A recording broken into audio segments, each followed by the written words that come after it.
Hi, alam nyo ba na kapag may ganito kayong mga saging na medyo hinog na, huwag nyong itapon, pwede pa yung gawing banana bread. Ito yung perfect na hinog para gawing banana bread. So, mag-bake tayo.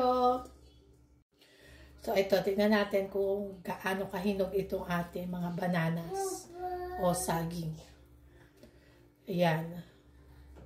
Hinog na hinog lang siya. Hindi pa siya nabubulok. Hinog na hinog lang siya. Grabing pagkahinog niya na ito yung perfect niya para i-bake. Yan, tanggalin lang natin yung itim.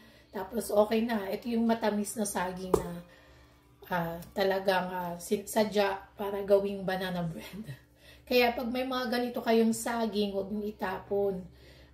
Gawin yung banana bread, pwede niyong i-steam kung wala kayong oven. Ayan, ganyan. Meron tayong limang nahinog na saging. Masarap to, healthy at tipid sa tinapay. So, imbes na bibili kayo ng tinapay sa mga bakery, ito na yung gawin ninyong bread. So, ayan, ito na yung ating mga nahinog na saging. So, ayan, ang gagawin lang natin ay smash natin. Ayan, i-smash ko na siya. Smash lang. Ayan, pagkatapos natin i-smash, lagyan lang natin siya ng all-purpose flour. Kahit anong harina pwede. So, ang gagawin natin, lagyan natin ng 2 cups ng harina. Ayan. So, pagkatapos natin lagyan ng harina, lagyan naman natin ng asukal. Ayan, 1 cup ng asukal. Ayan. Pagkatapos ng 1 cup ng asukal, lagyan naman natin ng 2 itlog. Ayan.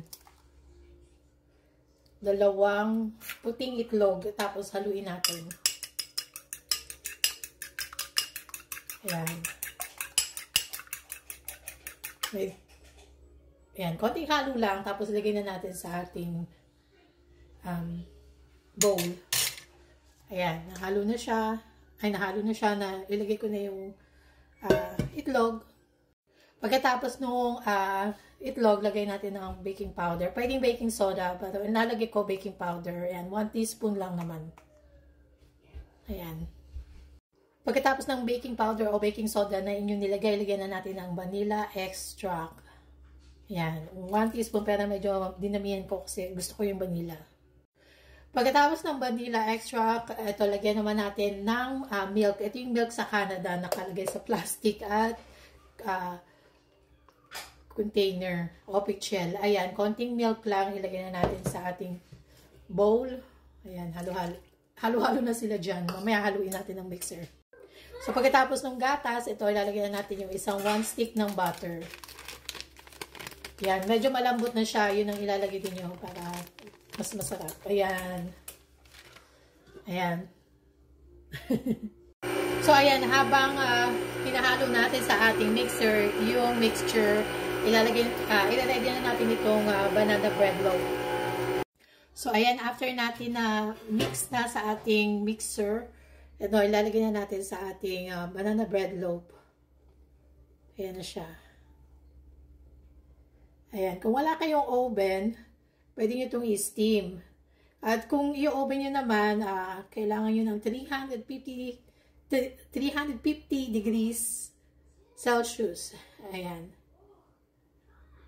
Ayan, lagay natin. I-flat lang natin. Sandali. So, ayan na siya. Flat na siya. So, ilalagay na natin siya sa oven na may 350 degrees. Oo.